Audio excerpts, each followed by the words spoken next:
Shalom, shalom, mes bien-aimés dans le Seigneur. Je vous salue tous au nom suprême et glorieux de Jésus-Christ de Nazareth. Je veux tout premièrement bénir le mois de décembre de tout un chacun de vous. Toi qui me suivras, toi qui écouteras cette prédication, je prie que les écluses des cieux s'ouvrent dans ta vie durant ce mois de décembre, sur ta vie pour ce mois de décembre. Je prie que le ciel soit ouvert et que tout ciel poussiéreux, tout ciel de poussière qui empêche la pluie de Dieu d'abonder et de surabonder dans ta vie soit fermé dans le nom suprême de Jésus-Christ de Nazareth. Je prie que la gloire de Dieu soit manifeste dans ta vie. La parole de Dieu dit, vaut mieux la fin d'une chose que son commencement. Je prie qu'au nom de Jésus-Christ, que si durant le mois de janvier, février, mars, jusqu'à novembre, tu n'as pas pu ancrer dans les bénédictions que Dieu t'a promis, dans les promesses de Dieu qu'il t'a faites durant ce mois, durant cette année 2024, je prie que ce dernier mois, Dieu puisse se souvenir de toi. Que tu ancres dans une restitution de ce qui t'a été volé par le dévoreur. Que Dieu se souvienne de toi. Que Dieu accomplisse son but dans ta vie afin que ta joie soit parfaite. C'est au nom suprême de Jésus-Christ que j'ai prié. Amen. Bien-aimé dans le Seigneur, j'ai à cœur de partager ce message avec toi. Et je prie que ce message te fortifie, ce message te rebooste ou te booste, ou ce message te fait prendre conscience que tu n'es pas sur la terre en vain. Tu es sur la terre pour un but. Souvent, vous savez, nous croyons toujours que ce sont les autres qui sont appelés à faire œuvrer pour Dieu, à servir le Seigneur. Nous croyons souvent que Dieu n'a que appelé les autres, mais que nous, Dieu ne nous a pas appelés. Bien-aimé, il ne faut pas seulement que tu te mettes sur une chaire pour prêcher la parole de Dieu, pour que cela puisse te convaincre, te faire croire que tu es appelé. Même en tant que mère au foyer, tu es appelé. Tu es appelé à gagner les âmes, à éduquer tes enfants selon les voies de Dieu, selon les instructions de Dieu, afin qu'ils soient les hommes, les femmes que Dieu veut qu'ils soient. Tu peux être dans ton lieu de service. Ton lieu de service peut être le lieu où Dieu t'a prédestiné à annoncer la bonne nouvelle, à parler de lui, à le faire connaître à ceux qui ne le connaissent pas encore. Dieu peut t'avoir mis dans un lieu spécifique. Prenons l'exemple de l'apôtre Paul. L'apôtre Paul s'est retrouvé en prison. L'apôtre Paul s'est retrouvé en prison. Mais dans cette prison-là, il a gagné l'âme du monsieur qui était censé le veiller sur lui. Le monsieur qui était censé veiller sur la prison, qui se tenait devant la porte de la prison. J'ai oublié comment on les appelle.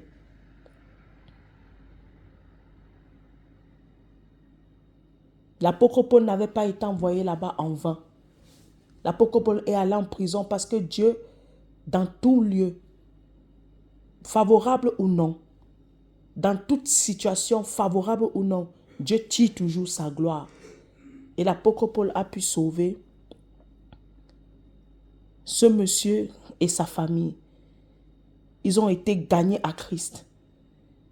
Donc, bien-aimé, sache que dans tout lieu que Dieu te met, tu es en mission. Tu as un but à atteindre. Donc, ne crois pas seulement qu'il faut que tu sois connu pour te dire que non, Dieu t'a appelé. Tu es appelé.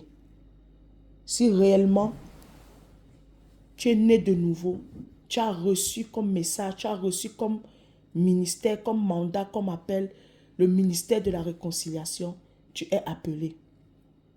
Tu es appelé à réconcilier l'homme avec Dieu. Tu es appelé à annoncer la bonne nouvelle aux pauvres, annoncer une année de grâce. Tu es appelé à servir Dieu. Aujourd'hui, mon message, je vais vous partager le message de... Ça va tourner autour du personnage de Jonas et de Samson. Alors, je vais lire Jonas 1 jusqu'au verset où je vais m'arrêter. Je lis pour la gloire du Seigneur. La parole de l'Éternel fut adressée à Jonas, fils d'Amidaï, en ces mots. Lève-toi, va à Ninive, la grande ville, et crie contre elle, car sa méchanceté est montée jusqu'à moi. Et Jonas se leva pour s'enfuir à Tarsis, loin de la face de l'Éternel. Il descendit à Jaffo, et il trouva un navire qui allait à Tarsis. Il paya le prix du transport et s'embarqua pour aller avec les passagers à Tarsis, loin de la face de l'Éternel. Mais l'Éternel fit souffler sur la mer un vent impétueux, et il s'éleva sur la mer une grande tempête. Le navire menaçait de faire naufrage. Les mariniers eurent peur, ils imploraient chacun leur Dieu, et ils jetaient dans la mer les objets qui étaient sur le navire afin de les rendre plus légers. Jonas descendit au fond du navire, se coucha et s'endormit profondément. Le pilote s'approcha de lui et lui dit, « Pourquoi dors-tu? Lève-toi, invoque ton Dieu. Peut-être voudra-t-il penser à nous et nous ne périrons pas. » Et ils se rendirent l'un à l'autre. « Venez et tirons au sort pour savoir qui nous attire ce malheur. » Ils tirèrent au sort et le sort tomba sur Jonas. Alors ils lui dirent, « Dis-nous qui nous attire ce malheur. Quelles sont tes affaires et d'où viens-tu? Quel est ton pays et de quel peuple es-tu? » Il répondit, « Je suis hébreu et je crains l'Éternel, le Dieu des cieux qui a fait la mer et la terre. » Ces hommes eurent une grande frayeur et ils lui dirent, « Pourquoi as-tu fait cela? » Car ces hommes savaient qu'ils fuyaient loin de la face de l'Éternel parce qu'il le leur avait déclaré. Il lui dit, « Que te ferons-nous pour que la mer se calme envers nous? » Car la mer était de plus en plus orageuse. Il leur répondit, « Prenez-moi et jetez-moi dans la mer, et la mer se calmera envers vous, car je sais que c'est moi qui attire sur vous cette grande tempête. » Amen. Bien-aimés, ce matin, je vais vous parler des conséquences de notre refus à l'appel de Dieu. Les conséquences de notre refus à l'appel de Dieu. Bien-aimé, j'ai pris le message de Jonas parce que c'est un message qui m'a toujours interpellé. C'est un personnage de la Bible qui m'a toujours interpellé. Et il y a aussi Samson. Ces deux personnages-là.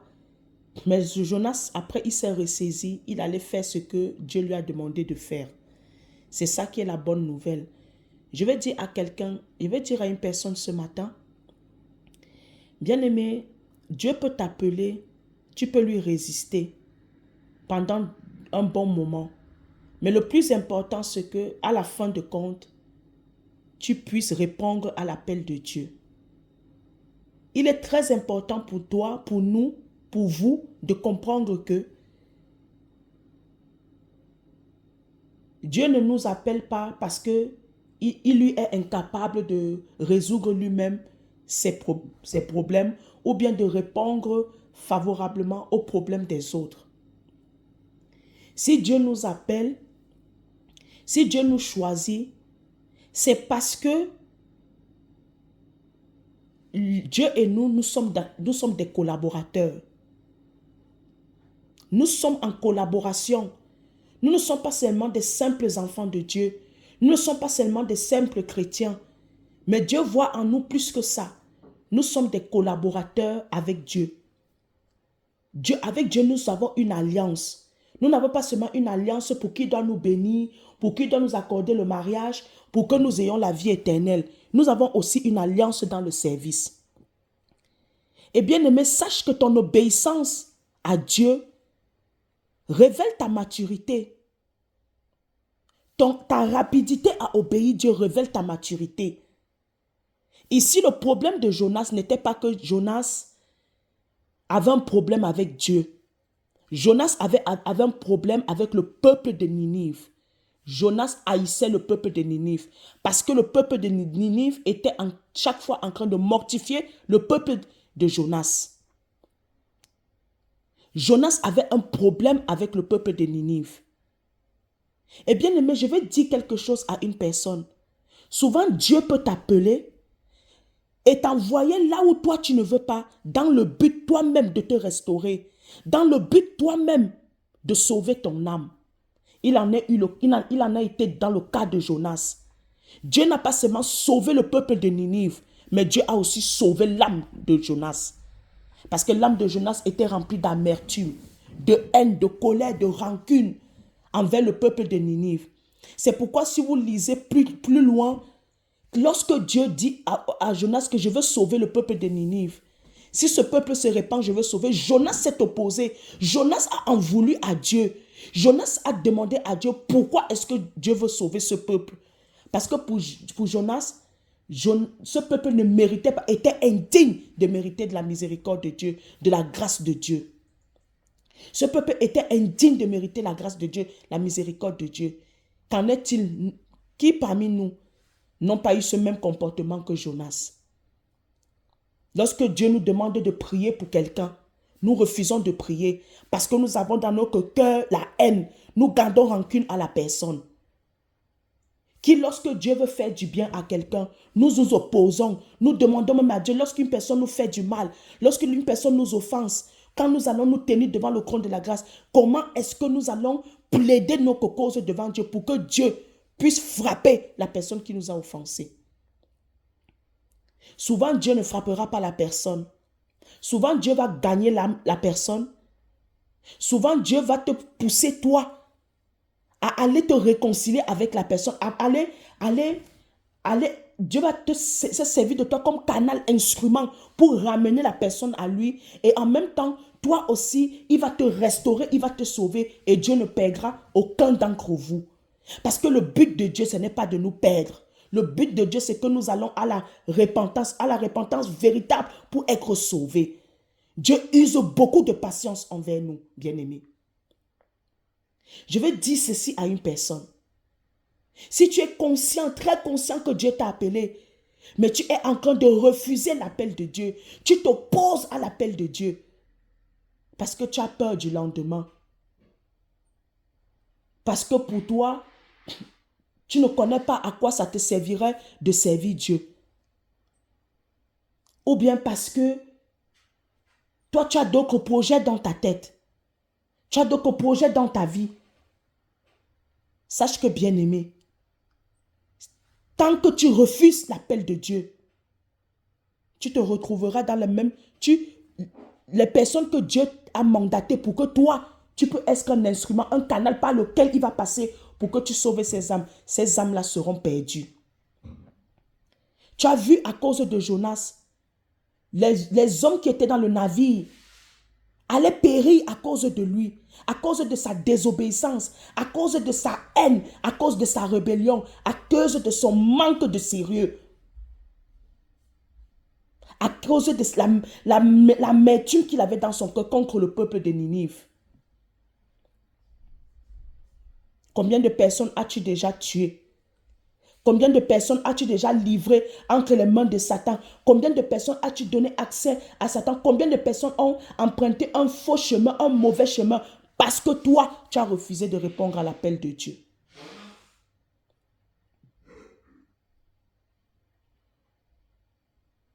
Combien de personnes sont en train de gémir? Combien de personnes sont perdues, troublées? Combien de personnes sont en train d'être sévies par Satan parce que toi, tu as refusé de leur annoncer la bonne nouvelle? Combien d'âmes as-tu déjà perdues? Combien de personnes as-tu laissé rater le ciel à cause de ton refus de servir Dieu, à cause de ta désobéissance de répondre à l'appel de Dieu, à cause de ton refus, de ton opposition à servir Dieu.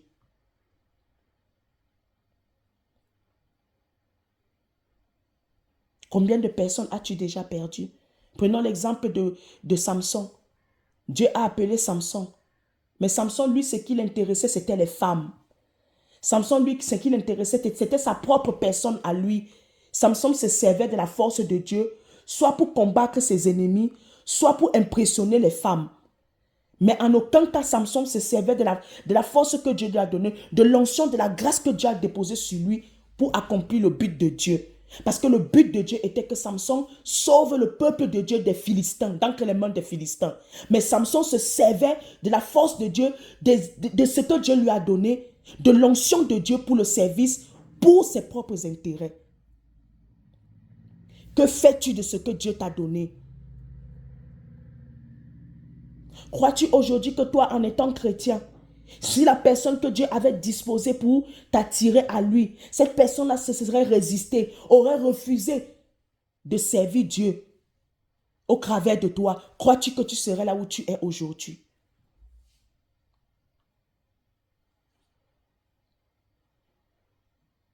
Sais-tu combien de personnes que Dieu t'a donné, combien de personnes qui sont destinées à être sous ton leadership, combien de personnes qui sont destinées à être sous ta couverture spirituelle sont en train d'être ballottées de gauche et à droite à cause parce que tu refuses de servir le Seigneur, à cause parce que tu refuses d'obéir à la parole de Dieu, de répondre à l'appel de Dieu. Sais-tu combien de personnes tu es en train de tuer dans ton cœur parce que tu refuses de les pardonner, parce que tu refuses de les accorder le pardon? Sais-tu combien de personnes tu es en train de tuer? Sais-tu combien de personnes tu es en train d'empêcher de fermer le royaume de Dieu? Comme toi, tu ne veux pas peut-être y entrer dans le royaume de Dieu, tu empêches aussi les autres d'y entrer. Sais-tu combien de personnes leur âme te sera demandée, redemandée? Les conséquences du refus de servir Dieu, de l'appel de Dieu. Les conséquences du refus de l'appel de Dieu. Sais-tu que tu es en train de mettre en péril? Sais-tu que tant que tu ne te lèves pas, ceux pour lesquels Dieu t'a envoyé, ceux pour lesquels Dieu t'a mandaté, ça là, ce n'est pas fait. Et c'est en train de mettre un frein, c'est en train de mettre du retard dans le processus de Dieu. Sache-le, bien-aimé, Dieu ne se répand pas de ses dons, mais il se répand de ceux qu'il a appelés. Ne crois pas que tu es indispensable. La parole de Dieu dit dans sa parole, si nous ne l'adorons pas, il peut même susciter même les pierres pour l'adorer. Une manière de dire que nous ne sommes pas indispensables. L'appel de Dieu, c'est une question de deux parties, Dieu et nous. Dieu n'est pas le seul à nous appeler. Dieu a le rôle de nous appeler. Mais notre rôle à nous, c'est de répondre à son appel et de nous laisser être malléables, de nous laisser être ces vases vides que Dieu doit remplir pour son but. Sais-tu que bien-aimé, bien que peut-être tu es beau vouloir servir Dieu, sais-tu que si tu n'as pas la forme que Dieu veut pour que tu puisses le servir, tu seras qu'une occasion de chute, une pierre d'achoppement, une catastrophe. Tu perdras les âmes que Dieu t'a données. Ma plus grande prière pour toi ce matin est que tu ancres en toi-même. Est-ce que tu es là où Dieu veut que tu sois? Est-ce que tu es en train de faire ce que Dieu attend de toi? Est-ce que tu es en train de devenir la femme que Dieu veut que tu sois, l'homme que Dieu veut que tu sois? Es-tu en train réellement de servir Dieu? Ou bien tu es en train de servir tes propres intérêts? Ou es-tu en train de servir Dieu? Ou bien tu es en train d'attendre que Dieu te mette dans un confort absolu pour répondre à son appel? Bien-aimé, lorsque Dieu t'appelle, il a bien réfléchi avant de le faire. Il compte sur toi. Dieu croit en toi. Lui, il t'a appelé, même si les hommes ne croient pas en toi. Même si toi-même, tu ne crois pas en toi, sache que Dieu, lui, croit en toi. Tu n'es pas une erreur. Tu n'es pas une erreur de parcours. Dieu n'a pas fait l'erreur. Dieu ne s'est pas trompé en te choisissant. Il sait pourquoi il t'a choisi. Il sait pourquoi c'est toi qui l'as choisi parmi tes frères. Dieu savait pourquoi il a choisi Jonas parmi ses frères. Dieu savait pourquoi il a choisi Joseph parmi ses frères. Dieu savait pourquoi il a choisi David parmi ses frères. Parce que tu as quelque chose en toi que tes frères n'ont pas.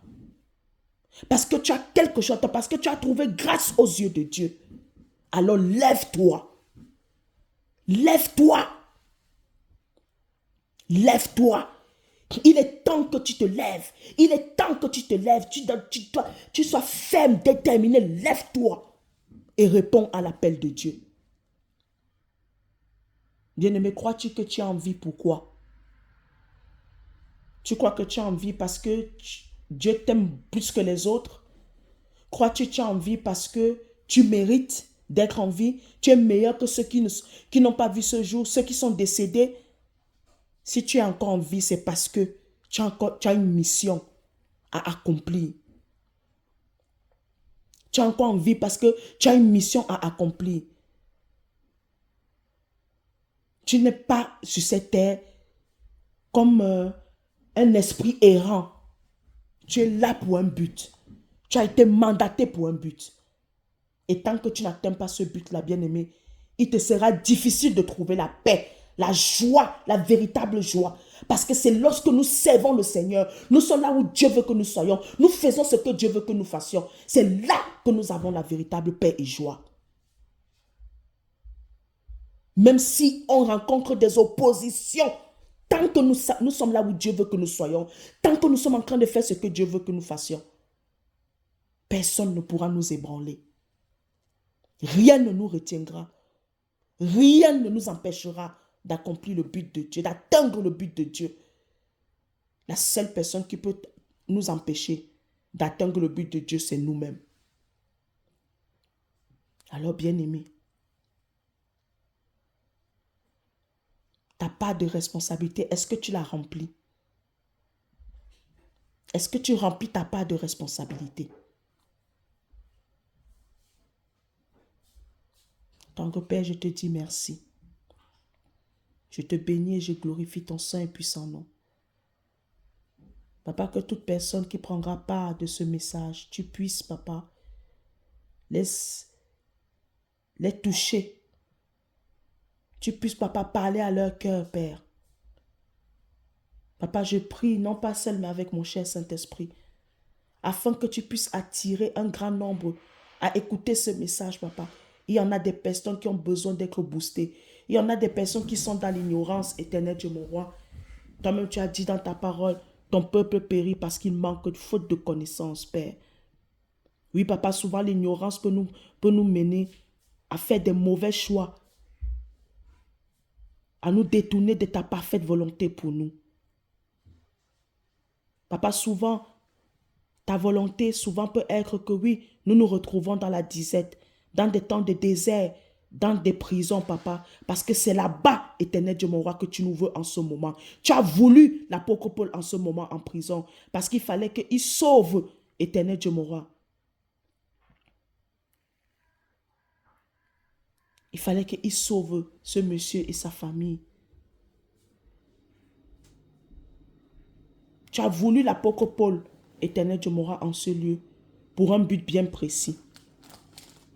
Tu n'as pas voulu l'apôtre Paul juste parce que pour ton bon plaisir qu'il aille en prison. Non, papa. C'était ta volonté. Et tu sais pourquoi tu l'as voulu.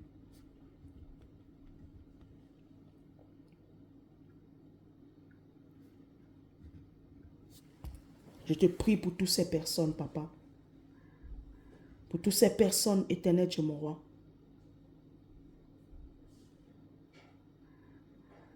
L'apôtre Paul est le geôlier. Voilà.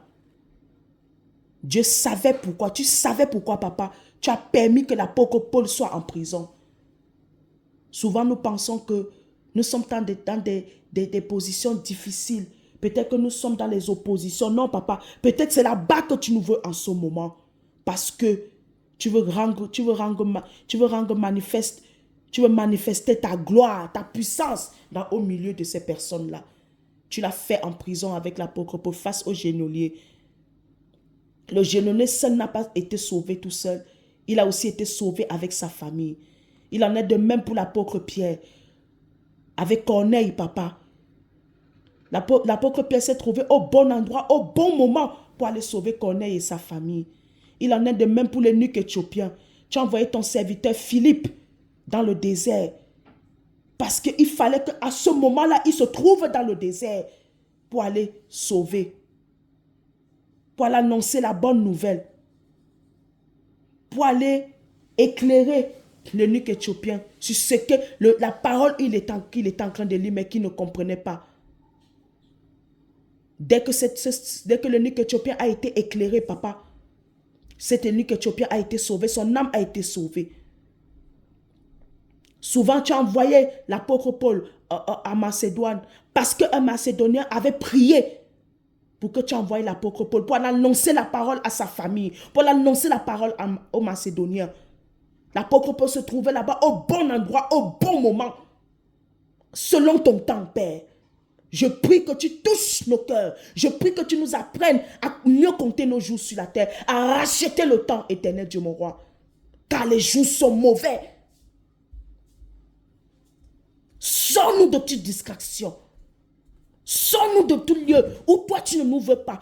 Là où tu n'as pas prévu que nous soyons, Père. Sors-nous de ces lieux, éternel Dieu mon roi. Même si ça va nous faire mal, éternel Dieu des armées. Fais-le pour ta gloire. Fais-le pour notre bien. Fais-le pour nous sauver des griffes de Satan.